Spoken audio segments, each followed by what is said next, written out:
Ace Austin is here on the line with me right now. Impact Wrestling superstar, Bullet Club member, former X Division champion. Plenty of accolades we can get into and discuss. But first and foremost, how you doing today?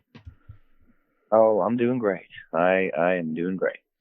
Now, I've become familiar with your work through House of Hardcore, Impact Wrestling. Obviously, that's what we're here talking about. But where did the name Ace Austin come from? Like, obviously, it's, you have the card involved. There's a little bit of showmanship, but like, where did that whole idea for your persona come from? Well, the showmanship just kind of comes naturally from. I mean, it's honestly just kind of the way I've always been, but it comes greatly from my background in musical theater. But the name itself was kind of an idea that I've always had. When I was a kid and I used to play the video games, I would always put a specific tattoo on my character for some reason. I was just drawn to the four ace cards. It was always like a tattoo preset you could use and put on your character. So I would always do that. And then I just kind of stuck with that.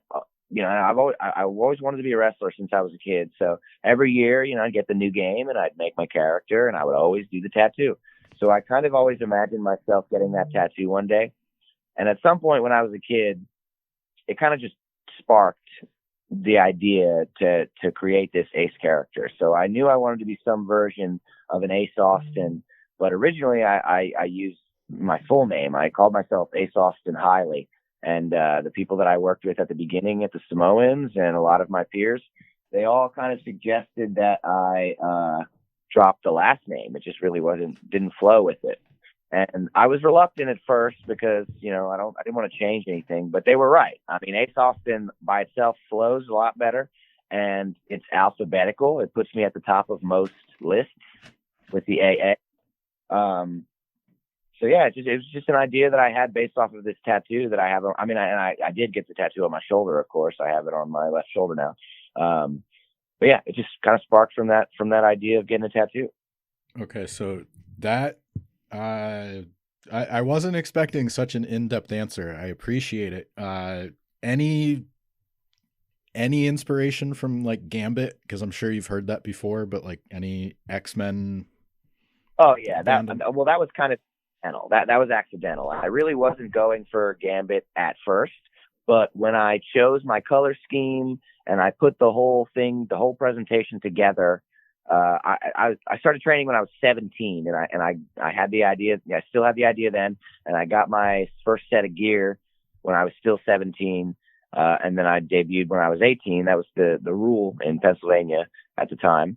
And when I put this whole presentation together just based off these ideas, that's when fans started coming to me and saying like, "Oh, I love the Gambit like reference. I love the Gambit vibe." And so that's kind of when I realized how on the nose it was. And so I kind of leaned into it after that because like, when you're first starting out, it's good to find a niche to fit in. And so the comic book superhero thing, like comic books, superheroes, that's always been such a huge influence on my life. Superheroes and pro wrestling, they had the biggest influence on my life growing up.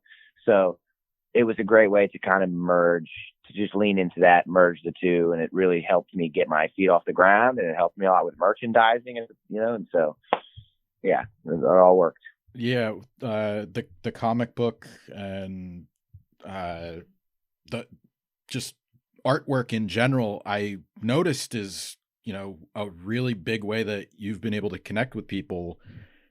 Just following along on social media, you see like people are doing different styles of drawings of you, whether it's like pencil sketches or, like anime inspired stuff. I know you just got the Inevitable Club t-shirt not too long ago. So like, the Yep. purple and the red really pops when you see it. One thing I did mention before, I think one of the first times I saw you was at a House of Hardcore show. Obviously, Tommy Dreamer's brand. Uh, what's that been like, sort of being able to evolve and have somebody like that, kind of see your progression along the way, because you were working, when he was still regularly doing his own shows, you were kind of new to the business. Now you have several years more experience, a couple title reigns under your belt, character changes, all that. What's that been like, sort of, now having him in Impact as an agent to kind of just, maybe not whether you're going to him for advice or not, you still have somebody there that can, have a firsthand look at what you've accomplished. That's one of the most amazing aspects of like the wrestling business is being a fan, as a kid, and then you get in and you meet some of these people, and even though sometimes it's disappointing to meet your heroes, more often than not, in my personal experience, it's been incredible to meet these heroes, because like they've become peers and a lot of them have become close friends. So it was almost like my connection with Sami Callihan early on is kind of what is one of the things that turned. Actually, it was even before that. The first match I ever had against somebody who you might consider a name, like I was just wrestling local indies for a little while, and then my first big match against like name guys was me and this guy AJ Evers versus Danny Doring and Nunzio.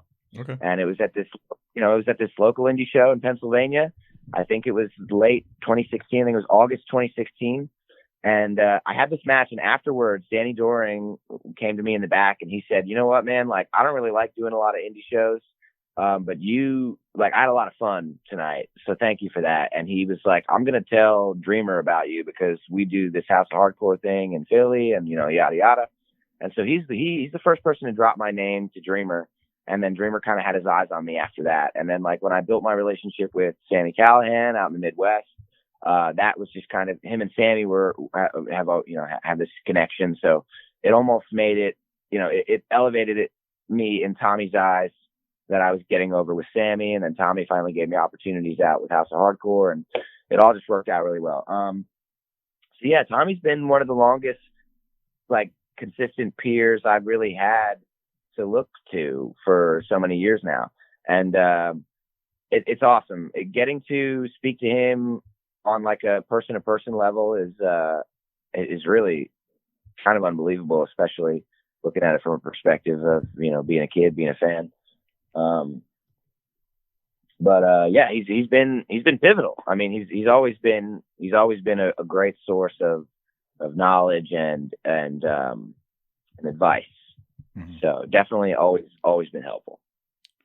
Now, I usually do a watch list feature that you just use the Danny Doring and Nunzio match example, which I'll definitely be including. I don't know if I'll be able to find footage, but yeah, I believe the company was called True Wrestling. So if you find, I think I might have the match saved on my YouTube channel, like in my playlists. Okay. I have a lot of my matches saved in different playlists on my YouTube. So, yeah, but it should be up there. True Wrestling, August 2016, I believe, 15 or 16. I think it was 16. Yeah. I remember the name too. What was that? Because I'm from Northeast Pennsylvania too, so. Oh yeah, perfect. Yeah, I've seen their shows advertised around the area. Yeah, that was one of the places that really like helped me a lot with like connecting with the fans. Like the matches, the stuff I got to do with True Wrestling early on really helped me with connecting with fans. It was really one of those places that really was special to me. Looking at your work right now, obviously, you had a great run, reigns as X Division champion. This ongoing thing with Bullet Club, can you pinpoint a match maybe in the past year, or if you want to pick from any of those title reigns, that maybe exemplifies who you want to be as a wrestler today? Yeah, definitely. Some of my, so like working with TJP anytime during my Impact run has been like such an elevating. You have to get so creative when you're up against somebody like him. So that really helps me elevate my in-ring game in so many ways.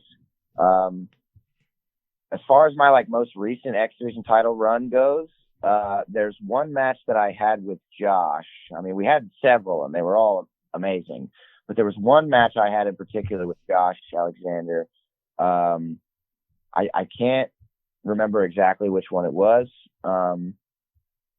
But I think it was an Impact episode. I don't think it was pay-per-view. I think it was just a TV episode, where I really remember we had such an aggressive battle that it really, like afterwards, I really felt like I brought it in a way that I like never, it totally unlocked a different side of aggression for me. Cause I've always been so strategic and so, such like an accurate, kind of, wrestler. I always very fluid and I try to move very smooth and I'm trying to be very pinpoint with my accuracies and take my shots where I know they'll land. But that totally brought out a different side of like of just raw aggression in me. Impact has a lot of events coming up. The next one, Overdrive, November 18th in Louisville. That's the first of 2 nights. But IPWF is going to hit WrestleCade and then Throwback Throwdown 3 the following week. So some retro stuff going on, and you've sort of been a big part of that, at least the IPWF. Maybe not Ace Austin, but Rip Razor. Yeah. What are you looking forward to the most in the next couple of weeks? Yeah, no, I always love the IPWF stuff, but unfortunately this time I will not be able to be a part of it because I will be in the middle of Super Junior Tag League. So yeah, but it's going to be amazing regardless. I know Gia's going to get to reprise the Rusty Iron kind of stuff. So it's going to be it's always really a good time, and I'm definitely looking forward to seeing it. As far as Overdrive goes, I know that me and Chris Bay have a unbelievable match lined up for us. It's not been announced yet, so I'm not going to reveal that, but it's definitely going to be one that you don't want to miss. It's going to really give us a good send off into the Super Junior Tag League because we're going to go straight from Overdrive to Japan. So it's going to be awesome. Yeah, it'll be exciting to be able to talk about that match once it's announced. Thanks for your time today. It was good getting a chance to catch up with you. Best of luck. Go ahead. As far as another one of those matches that just came to mind was the Christian Cage, the Victory Road, me and Christian Cage world title match. That was one of those real main event moments. I remember getting to the ring, and then when Christian Cage came out, I really felt like I'm exactly where I belong. Like I'm really in that main event spot right now. So yeah, that's another one of those really good ones. Okay. All right. Good luck in the Overdrive match and Super Junior Tag League. Plenty of big stuff coming up. Thanks for your time today. I really enjoyed this. Yeah. Thanks for having me.